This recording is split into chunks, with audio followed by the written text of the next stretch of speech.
Good evening, everyone. K Kim here from the Traders Club, and hope you guys are enjoying your week. Today, we did see a lot of weakness here, huge sell-off on the S&P 500. So let's look at the market. We're going to look at the S&P 500, the Nasdaq, the Russell, and the Dow Jones.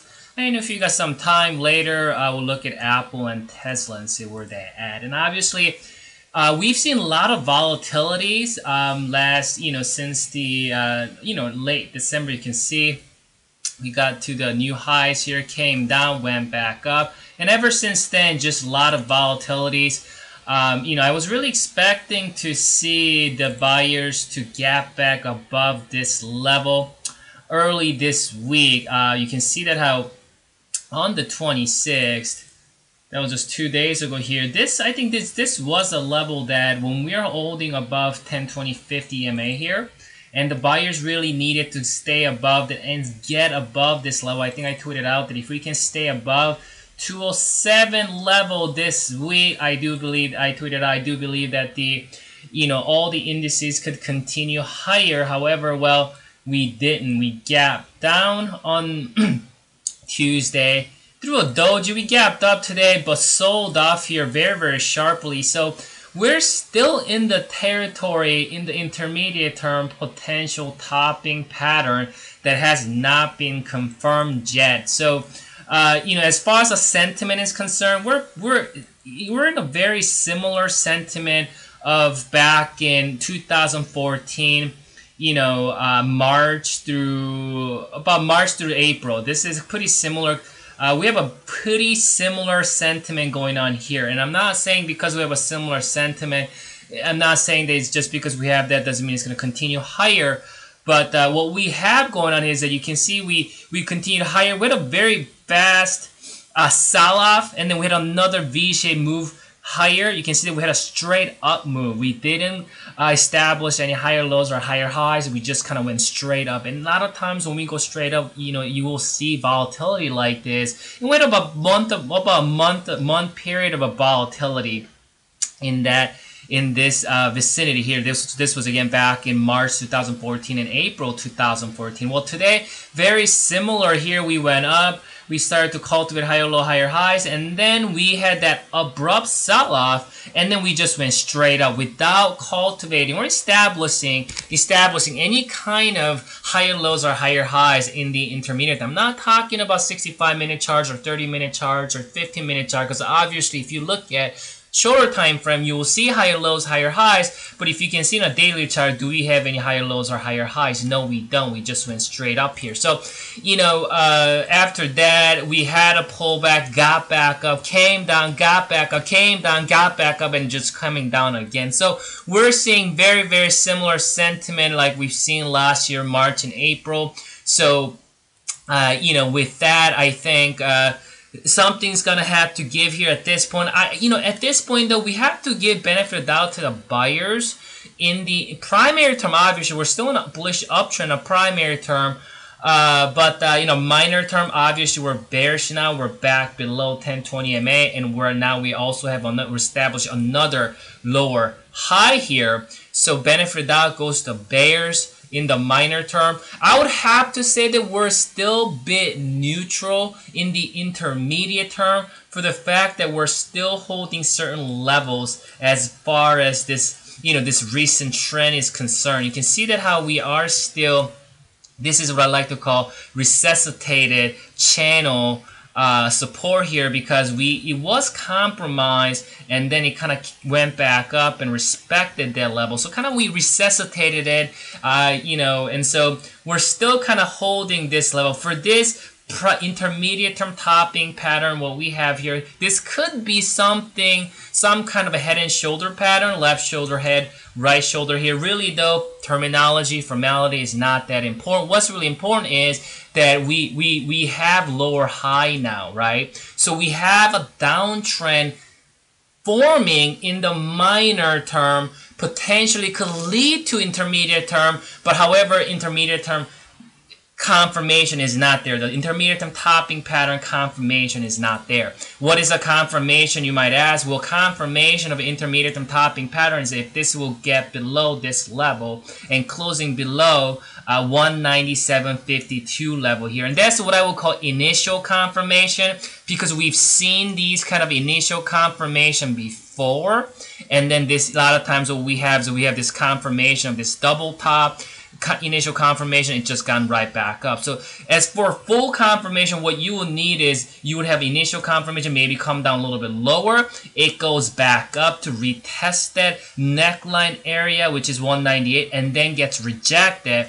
Then I think at that point we would have to say that that's a full confirmation. At that point, I would have to say that, well, S&P 500 very high probably at that point. If we can have initial confirmation, go back up to retest and get rejected at the neckline and then rolls over, then at that point we would have a high probability of getting back to 182 level. Okay. However, do we have any kind of data to support that speculation as of today? No, we do not. So what we have to do is, okay, let's look at this. We have a lot of fear today. We have a lower high here. Bulls were trying to do something, failed yet again. Something like here and here. We finding this level's resistance. So that level is a very, very important level. The buyers, what they must do as far as the price action is concerned, what they must do, they must get above 206 to 207-ish level. We need to hold above this level for about a few days. If we can do that on the S&P 500, I believe the whole market will continue higher. However, we're not up here yet, or we were close to that level just 3-4 days ago. Well, today we're back down here. We're testing that 100 SMA yet again, so that's a definitely level to watch here. That light blue line is the 100 SMA here. Obviously, you can get slightly below that, but it's the vicinity that's important here. 100 SMA. We're just kind of really retesting that 100 SMA and just really continue to kind of come back down to the support. So it is a bit of a concerning price action, I think, because we're hitting this level too many times, in my opinion. What you really want to see is hit it, boom, hit it, boom, hit it, boom, hit it, boom, hit it, boom, right? But you see this time, hit it, boom, came down, hit it again, came down, hit it again, and we're at that level again. So, the price action sentiment is concerning for the buyers.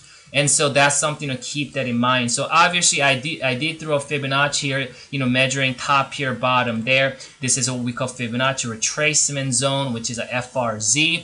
And that's the level that potentially buyers can bring it back up. Okay, potentially. So what we need to watch out is that even if we get initial confirmation, what we need to see if this thing comes back, and when it gets back up, you want to make sure it doesn't continue higher, getting above 199-ish level. Then we could see something like this, right? Where we get below the support and then it just bounces right back up. Maybe even something similar to that. We talked about this. Maybe even something similar to that.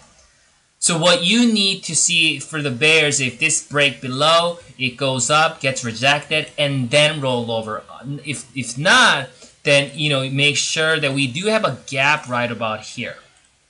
Okay, you can see that gap right there. There's a good, and there's also 200 SMA coming right here. You see that 200 SMA? So there's another scenario, could possibly be that this thing comes down, we get an initial confirmation, kind of gets to the 200 SMA, kind of fill this gap, and there's a good chance that this thing can get right back up. We've seen a lot of that happening this year. So we have to keep that in mind, that this is a market that loves to break these supports and then gets right back up. And I think I talked about this a few weeks back, on one of these weekly video as well, that we have to keep that in mind, the sentiment of this trend. This market loves to give you that head fake to the downside and then just rolls right back up, right? So unless you're very, very short term, even with the initial confirmation, I wouldn't want to short this market. I would rather wait and then wait for this to kind of get back up and then start initiating long positions again.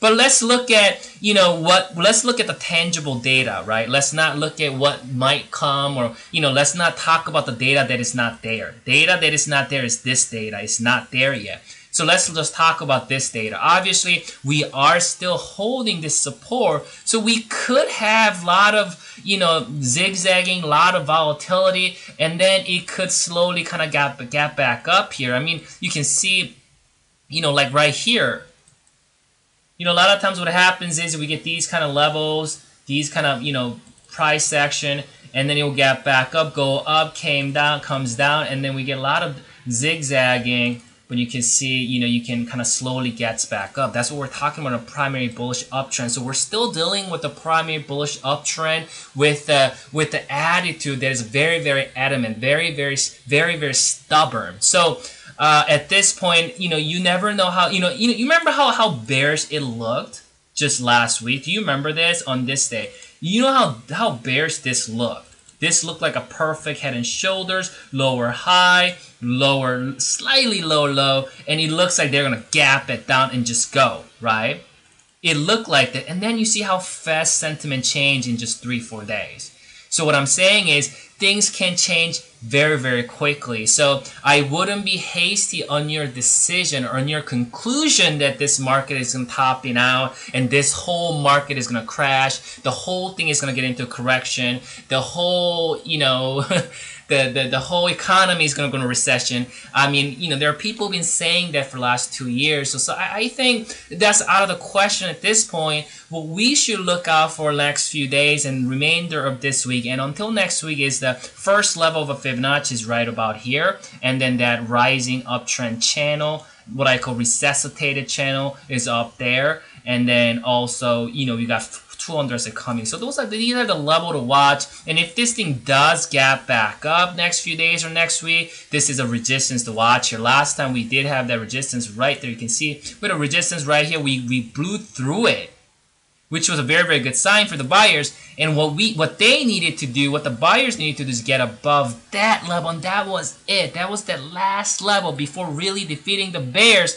Well, they failed, and now yet again we have another resistance coming here. So now we got, buyers got a lot to do. If the bulls really want to turn this thing around, they have a lot to do. First of all, we also have a gap to fill here to the upside. So now they got, about 3 work they need to do. They must gap back above this level, get above that. Once they get above it, we gotta fill that gap, and then that gap sometimes can act as resistance. You gotta break through that, and then ultimately we gotta gap back above it, 206.403. So until then, benefit out continues to go to the bears in the minor term.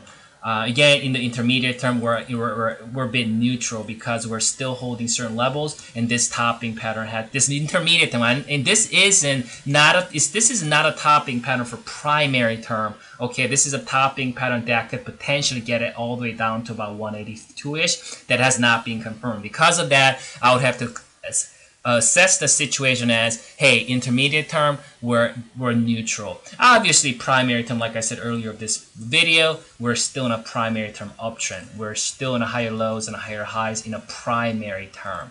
And so let's watch the next few more days and see what happens. I think it will be important to see some of these levels here. 190, I think 190. Ultimately though, 197 through 198-ish, 199-ish, this band of support, I think this is an important level right here. Okay, that's gonna be the important level, because I think even if we get an initial confirmation breaking even below 198, make sure there's no fake out where we break lower, kind of anticipate all the bears to be just completely sold on their decision or on their speculation, and when everybody sold that this thing is going to be bearish and roll over, and this thing could go right back up. And because of that, I wouldn't be bearish until this thing at least get above below 50% of the Fibonacci, which is right about 195-ish. Remember what I said, because of the its attitude, its sentiment that it has been showing in the past, and because of that, we have to respect the fact that we could have that kind of stuff happening again. So that's why I'm not going to be hasty at all about shorting this market here. So, but again, with the today's move, with the below 10, 20, 50 EMA now, it is a bit troubling there. But next few days, we might have a better idea of what's happening here. Very similar Nasdaq. Obviously, we have we got this resistance going on here, but important level is that we're still below this level, and because of that, minor term bearish, intermediate term neutral, primary term bullish. You can see. So for the Nasdaq, some of the levels I need to tell you about is obviously we got a lot of level that we got a gap here, we got a resistance coming here, and we got this support level. Resistance level. So if it can't get up, it needs to get about 105 for it to really continue. For bulls to really protect is this level right here, about 99-ish level right here. As long as if they can stay above that, there's still a chance, but it looks like it could be a tough weeks ahead. Looking at Nasdaq, it's just been really grinding here, and then it could just continue to grind like this, and then either just break lower or continue higher, and we wouldn't know that at this point. So we'll have to see if there's more data coming next few weeks to conclude that. Russell, another thing is that there's the Russell is a very interesting how Russell's playing out, because we are starting to it's almost like this market is a painter, right? It's a painting something, and it's really painting that right shoulder quite well here in this intermediate term topping pattern. But what we have to understand is we're still in the formation of an inverted head and shoulder. So which is it, right? You might ask, well, is this an inverted head and shoulder, or is this a head and shoulder?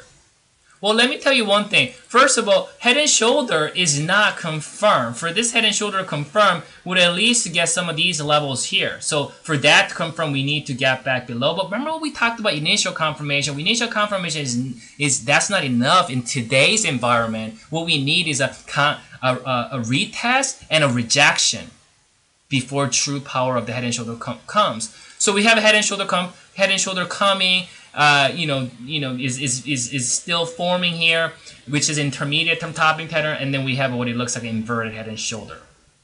And it's not, inverted head and shoulder had an initial confirmation here, but you can see how it had an initial confirmation when we got above here, and then we made a higher high, and then it came back in. That's what I'm saying. This is an environment that loves to do fake outs to the upside, to the downside, and Russell so many times. Even here, do you remember this?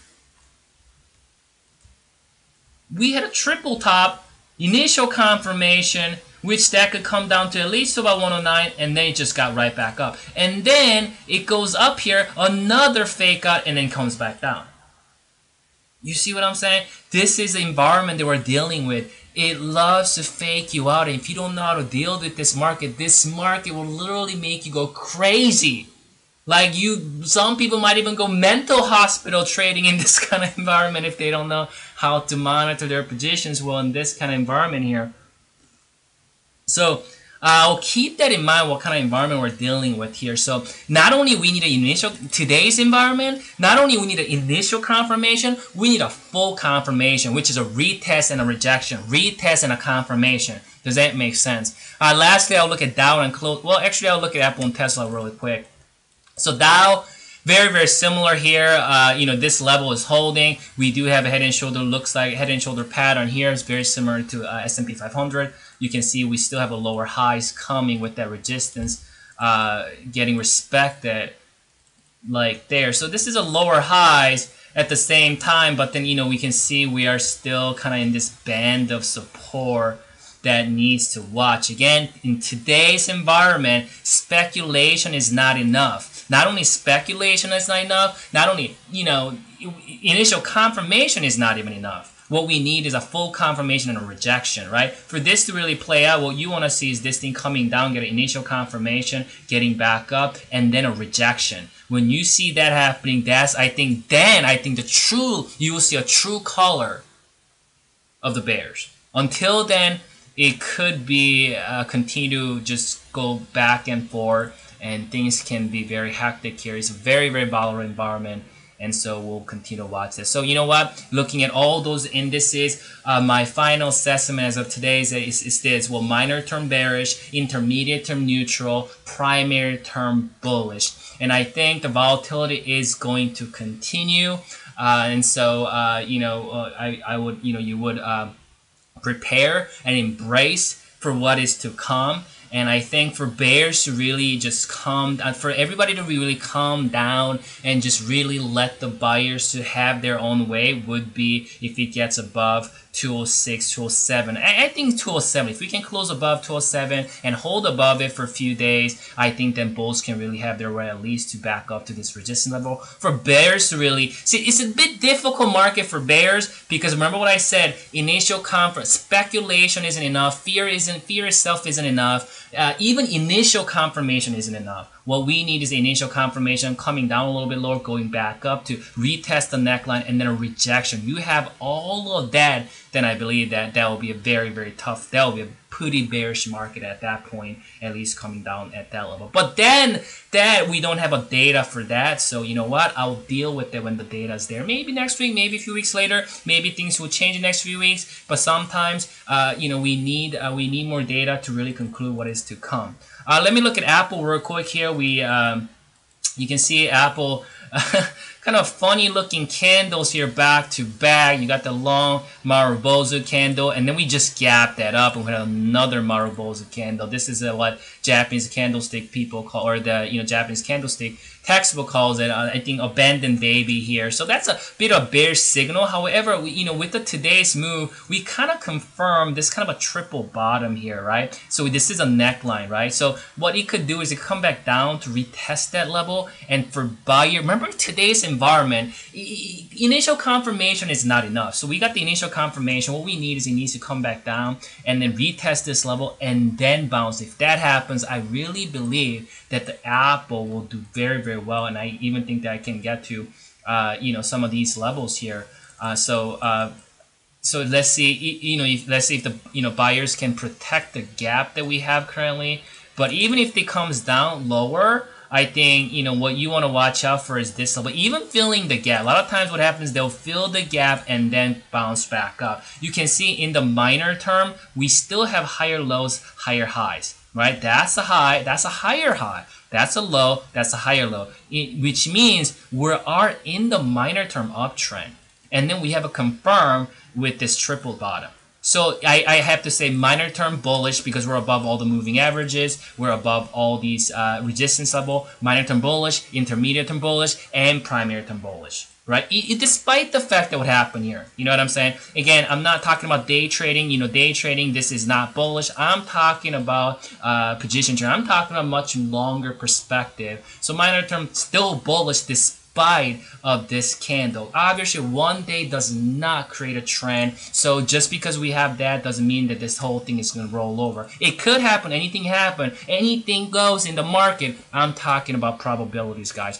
Lastly, we'll look at Tesla. We'll end this video. What I talked about is initial confirmation is this. What I'm saying is Tesla is troubling for the fact that because not only we have, we have this here, we got this huge head and shoulders, came down. Okay, that's the initial confirmation. Went back up, rejection. Okay, that's what I'm saying that's what I'm saying. And that same thing happened here. So we got the mini, kind of a smaller scale head and shoulder. You see that right there. We got the neckline, initial confirmation, went up to retest the neckline area here, got rejected, and then came down. Went back up, rejected, came down. You see how it continued to form lower highs and lower lows because of the rejection, because of that. You got the neckline break, you got initial confirmation, and usually a lot of times it goes back up. That's what I was talking about the indices, that in today's environment, just initial confirmation alone is not enough. What it needs is a retest and a rejection for bears to really move. So obviously, primary term, we're still on lower highs and lower low, which means we're still on a downtrend, right? So all these Tesla fanboys, they always like to call bottoms. I mean, it's no different. Same thing happened back in September 2012 when Apple was rolling over. Everybody was called bottom here. They kept failing because, hey, we continue to have lower highs and lower lows. Why call bottoms? You'll see once the market tells us here, let me tell you this. Like, okay, so when Apple was coming down, everybody, right, with their fundamental analysis, with their arguments, bottom here. If this isn't a bottom, I don't know where's the bottom. Bottom here, bottom here, bottom here, bottom here, bottom here, bottom here, bottom here, bottom here, bottom here, bottom here, bottom here, bottom here.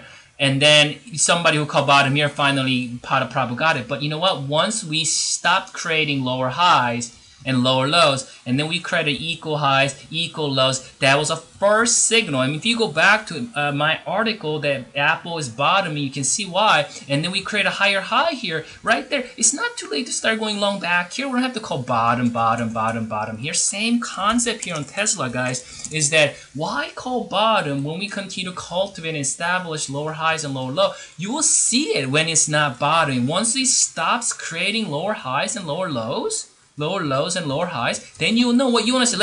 Let's just say if this is a bottom, what you want to see is this thing possibly, you know, maybe double bottoming like this and going back up like this, and then maybe going and creating an equal highs, coming back down, and then going back up, creating a higher low and higher high. And so when this thing comes back up, you can go back long here and then ride it to the upside.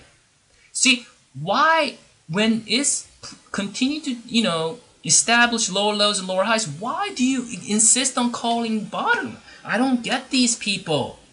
I just don't understand it. Why? It is, I mean, yes, trading is not always simple. You know, there's so many things you have to look, but there are times, as far as a trend, I mean, what is a definition of a downtrend? Everybody knows this. It doesn't matter who, everybody, high school kids, junior high kids can know this. Definition of a downtrend is lower lows and lower highs. What is the definition of uptrend? Higher lows, higher highs. So if you put that logically, do you want to go long here? You ask the junior high? No, because Mr. K, well, we got lower highs and lower lows. Sir, so, you know, we're not going to go long because definition of downtrend is still in effect, which means we're on a downtrend. So it will be foolish to go long. Even junior high will know. So I would ask that junior high kid, well, when do you want to go long? Well, it will be pretty simple, sir. Well, if we can start to create higher lows and higher highs when it starts to create or inaugurate an uptrend with the higher lows and higher highs, then I think it would have a higher probability of going long, right?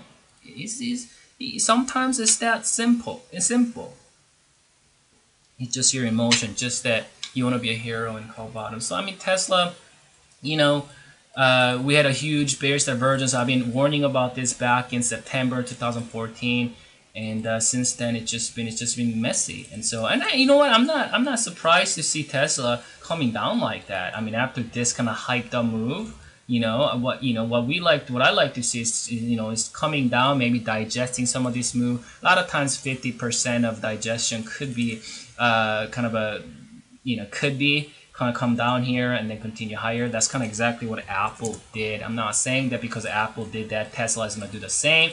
But a lot of times that 50% digestion after this kind of hyped up move is a lot of these stocks do. And you know, I've done more other researches in other stocks that many times what they do is they'll come down to about 50%. So if I just kind of go like this, you can see top here, bottom here, exactly where they come down to, a 50% right there, and continue higher. So that's the level to watch. And again, obviously doesn't mean that, you know, it's you know, I'm guaranteeing that it's going to come down there. But let's say if we lose this level here, probably it's going to come back down to level, and then this is a level to watch. Am I saying that start calling bottom here, start going long heavily? No. Watch that level and see if we create some kind of equal lows, and then we start to cultivate higher lows and higher highs. And we can do that here, you know.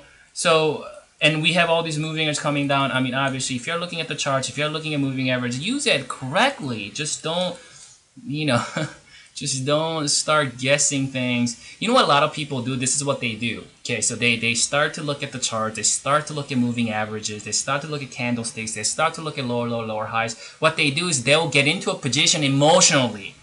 Oh my God, this is a bottom. Look at this freaking candle, man. This is a huge bullish engulfing more Maruboza candle. This is a bomb candle, right? And then they'll go long. They're emotionally, with their impulses, they'll just go long, and then they'll use technical analysis to gather all the argument that will support their position. Is that being fair? reasonable? No, it's not. But most people do. What they do, they read through tweets all day long. They read through stock tweets, Twitter, and blogs, and they'll gather all the people who supports their idea, and then they follow them, and then communicate with them all day, all night long, and talking about how this is bullish, you know, and then they'll start to reject or block all the people who does not support their idea, which is long side, and then start to argue with them or reject them or block them. If you're that person, you really don't know how to trade this market. You probably realize that by now if you're looking at your account, right? Nobody has to tell you. Nobody has to look at you. You know yourself. You know what I mean? And why am I saying this? Am I saying this because I want to hurt you? I want to just, am I being arrogant? No, you know what? Sometimes somebody has to wake you up. And so hopefully I'm trying to do is that, you know, hopefully with somebody telling the truth, because you know what? Today's world, nobody likes to tell the truth, right? Everybody likes to hear what they want to hear, but what we need is to hear the truth. And so that's the truth, right? So I just wanted to do that. And I think most of you guys, many of you guys who follows me, I think you guys appreciate the fact that I will tell the truth. And you know, your best friend is who tells you the truth. Your best friend who tells you, you know what? You do look kind of fat. You do lose some weight. It hurts. It does. Here, I'm going to close with this. It's kind of funny story. I don't know. I just thought about it. Have you ever watched, you know, American Idol? And you watch these funny clips where, like, they just cannot sing. You know, American Idols, right? You see all these, you know, bloopers or whatever, or they show these clips. And Simon or all these people, they just start to just humiliate them in front of national TV. And then what happens is these just horrible singers, they'll come out of the stage and and then they interview them, these people who are very, very horrible singers. And you know what they say? They don't say, oh my God, you know what? I suck. Simon was right. You know, I really suck. You know what? This is not what I'm supposed to do. No, that's not what they say. You know what they say? This is what they say. They don't know what they're doing. Watch, I'm gonna be a great singer one day. I'm gonna tell them. I'm gonna show them off. And here, the problem. You know what the problem was? Because their friends didn't tell them the truth. If their friends told them truth, you know what, Steve, man, I love you, bro, but you shouldn't go to American Idol because you suck. Seriously, I don't think this. You know, I mean, maybe you need to practice more. You know, if still you think this is your dream, maybe you can continue, you know, maybe there's something is wrong, you know, you need to maybe do something else or do better at it. If somebody told them the truth, they won't be in denial, right? And so, I don't know, sometimes I get into these deep thoughts and apologize. What does it have to do with trading, right? It has a lot to do with trading. Somebody has to tell you the truth, right? So I just thought that I would be that person, not in an arrogant way, because you know how do I know this? Because I was that person. I did the same thing I just described, right? All the things I just talked about, you know, going long because it looks like it's gonna be bottoming, and then gathering all these tweets and blogs and all these different things, so I can feel a little bit better. I can sleep better at night. That was me. Well, it was a while back. Hell no, not like, you know, last whatever, you know, but it was way back. But I've been there, you know, I've been there, but I had to come out of it. And anyway, so hope you guys enjoyed this video, and you know, hope this can be some of informative to you. And so, you know, it's a bit troubling on the S&P 500 for sure, and you know, so, but let's see what happens. And you know, I'm just speculating, but we are, if you really like, okay, so give me some biased bullish scenario, like biased, right? Well, you know, just looking at this, this is looking at just kind of a minor intermediate term, that's an equal highs. And technically, we're still in the territory of potential inverted head and shoulder. However, we don't have a data for it. We don't have data for it. Let's say tomorrow it just do this in the next few days, and then let's say it just goes straight up. I'm not saying if it's going to, but let's say it just goes straight up, and we close above these necklines, then that would be inverted head and shoulder. left shoulder head, and that will be my biased, you know, analysis that could potentially play out. But again, we don't have the data, right? We don't have, so let's be fair about that. Let's be even though I'm a bull in this market, I'm not gonna be I'm gonna be fair about that. So I will need a data for me to say that's what's gonna happen.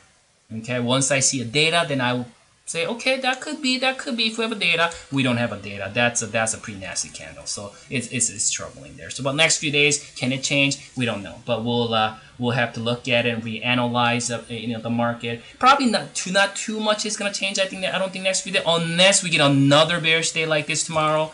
But I'm guessing we're probably going to see some resilience from the buyers, at least some of these levels here. So let's watch those levels and see how it plays out. Have a great night, and we'll talk soon.